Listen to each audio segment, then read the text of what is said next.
છે.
Dixit Patel, district fire officer Nadiad.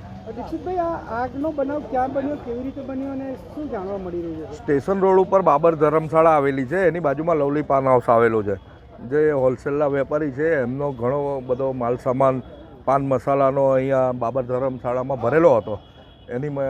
એની અંદર અચાનક કોઈ કારણસર આગ લાગેલ એવો મેસેજ નડિયાદ ફાયર બ્રિગેડને મળેલ, જેથી તુરંત અમે 2 વોટર બાઉઝર લઈ અને સ્થળ પર આવી અને પાણીનો મારો ચલાવી આગ બુઝાવી દીધેલ છે. કેટલો ટાઈમ લાગ્યો છે?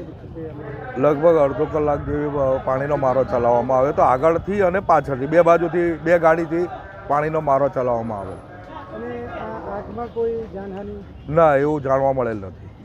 આ જે અત્યારે જે બિલ્ડિંગ છે કોના નામનું છે ને કોને? એ એનઆરઆઈ આપણે બાબર ધર્મશાળા એક એનઆરઆઈ વ્યક્તિની છે, જેમણે હાલમાં જ હમણાં સંતરામ મંદિરને દાનમાં આપેલી છે.